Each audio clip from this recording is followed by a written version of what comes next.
Okay, so our next topic after the Blasius form of equation. So you know that according to the Blasius form of equations or Blasius solution, the exact solution, we have the expression for the delta, that is the displacement thickness. We have the boundary layer thickness. We have the momentum thickness. We also have the wall shear stress. We have the frictional coefficients.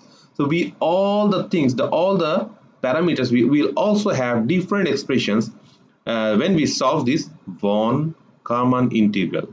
Okay, so we have this equation. Von Karman is another mathematician. He tried to solve this problem for the real fluid. Okay, a little bit different way because his equation contains integration, so that's why we call this von Karman integral equation. And when we solve this problem, we will get another form of expression for wall stress, for momentum thickness, for boundary layer thickness, also for the displacement thickness, and also you can derive it for energy thickness. Okay, so we have two different forms. One is Blasius form, and another one is von Karman integral form.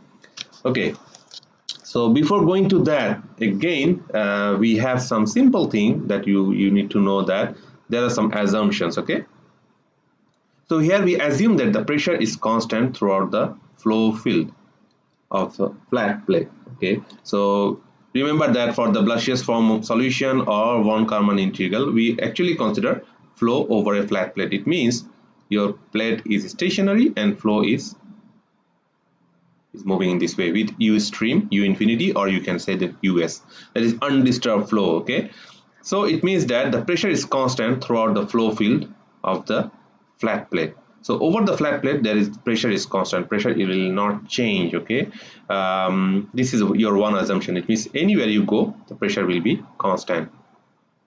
And another thing, they said that the flow entering the control volume, okay, at the leading edge of the plate is uniform. So we will consider one control volume. Your control volume in this case is like this: A, B, C, and D. This is your control volume. Okay, so this is a flat plate.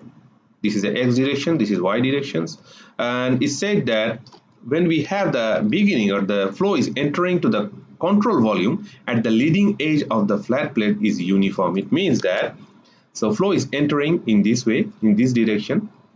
So this is the leading edge and this is the starting of the control volume. Okay, so in this case, along the phase AB, all the velocity are u infinity. It's undisturbed flow and the flow is uniform.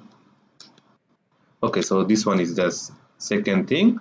And while the velocity of the flow exceeding the control volume varies from the upstream velocity at the edge of the boundary layer to the zero velocity of the plate, on the plate. So again, I'm saying, while the velocity of the flow exceeding, okay, exiting the control volume varies from the upstream velocity at the leading edge of the boundary layer to the zero velocity on the plate. It means that after that it has a uniform, but when it's flowing or leaving the control volume, the velocity will be starting from here at the leading edge, means upper one, that is equal to the upstream velocity, and it will continue to decrease until the zero at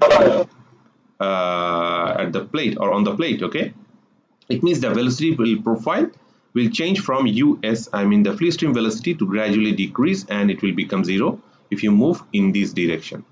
So this is the leading edge or the upper edge of the control volume, and this is the lower edge. So lower edge, at the lower surface you can say there is zero, and upper surface you will have the us, I mean the free stream velocity. Okay, so it means that it actually follow the velocity profile is like boundary layer thickness, something like that. Okay, and the fluid adjacent to the plate makes up the lower portion of the control volume. It means that the lower portion of the control volume, it means the lower part is actually the plate itself. Okay, so we have the control volume, and for the control volume, the lower part or the lower surface is actually nothing but the plate itself, and the upper surface just coincide with the streamline outside the edge of the boundary at the exit. It means the upper control volume layer, the upper surface of the control volume, is just you consider outside the boundary layer. It means you can consider almost close to the boundary layer. It means that along the edge, your velocity is actually free stream velocity. We have 99%, yes, right, but for simplicity we consider along the edge the velocities are all US, right? And along the lower surface, all the velocity are 0. Okay, that's clear. So that is our control volume A, B, C, D, and the flow is entering from where? A, B, and B, C. Not only A, B, flow is also entering in this way. Is actually parallel, okay, not like angular form. So we will have AB and BC is inlet, and outlet is only CD because AD is actually the plate itself, right? So here we also consider the flow is incompressible and a unit width. It means we are only considering two-dimensional case, and your x is in this way, but y in this case the width is 0, sorry, not 0, 1, and the pressure gradient, there will be no change in the pressure gradient. It means the gradient of pressure is 0. It means del P by del X and del P by del Y both are 0. Okay. So these are the definition of the problem. Okay. So in simple, we don't have any velocity gradient. Sorry, we don't have any pressure gradient, and we will have the flow is upstream. It means that just starting from the when the flow is entering to the control volume is all are uniform. The lower surface formed by the plate itself, and the upper surface is just considered outside the boundary layer. And we will have the flow inlet is AB and BC, and outlet is CD because AD is actually the plate itself. We cannot have the in and out there. It's a wall. Okay, so based on the continuity equation, so what we will get now. So based on the continuity, so we have the BC. So it means that in this case, in is equal to out, right? So m dot BC plus m dot in is equal to m dot out. Okay, so here it means that if you go to the control volume, so in is here, this one is in, this one plus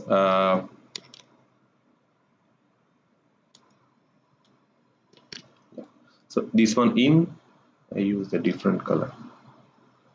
This one in, this one is in, and this one is out. So it means that rate of change m dot AB plus m dot BC should be equal to m dot DC or CD. Okay, so in this case, so BC will be out minus in. So as I said, so here the resultant change is actually this one is nothing but this one. Okay, so we will find it out later on in the next slide how we are going to do it. So del by del x, in this case rho u dy dx. Okay, so how to get this one we will see in the next slide. Hold on 1 minute.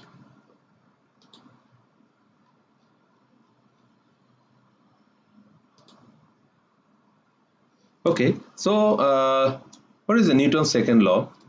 So you know that the force is equal to rate of change of momentum. So momentum out is equal to momentum minus in minus BC. Same like as I said that out will be this. There is 2 in 1 out, so out should be in that is momentum for AB and minus momentum of BC. Rate of change of momentum. Okay, that is the force. Newton's second laws motion. This should be Newton's third law. I don't know why they put this second law. Second law is SF equal to MA, and Newton's third law is rate of change of momentum is equal to force.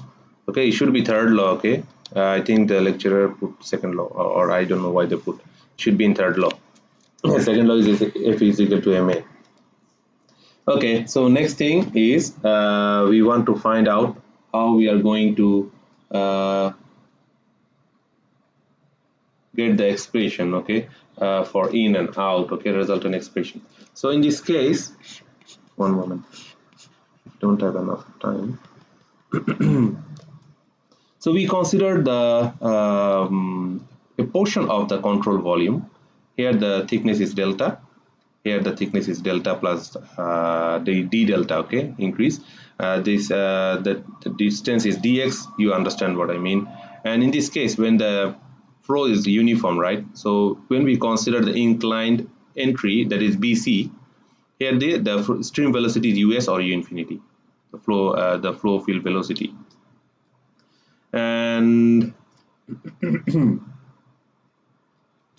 So we considered the rate of change of mass first, then we relate with the momentum later on. Okay, so here you can see this m in will be rho v. This is rho a v. So in this case it should be rho, and this one is the velocity is u, and you need to integrate along the y direction. Okay, so 0 to delta, it means you need to integrate from here to here to here. That is the boundary layer thickness. Okay, that is rho u dy. So you know that q, hold on,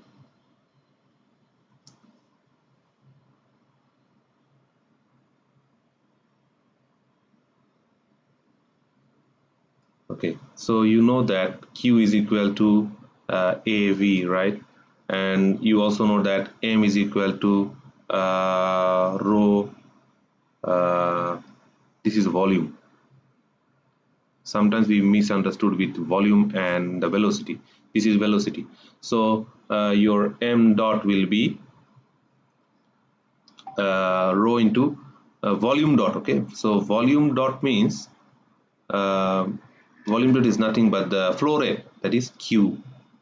So we will have rho a v. This is velocity. Okay, so that's why we use rho.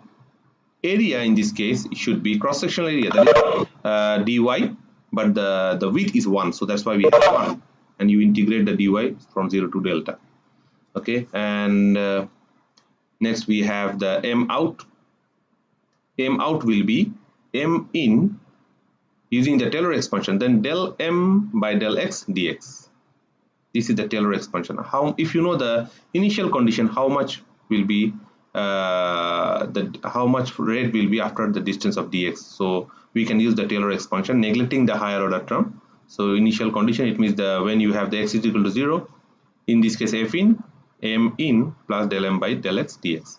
So it means that in this case you will have out will be, this is del m in, you already know, and then del by del x of del bc. Okay, so it means that you just need to differentiate the same property here, and then you have dx.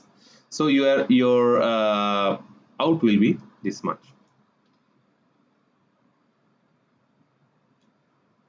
Okay, so what will be your bc here?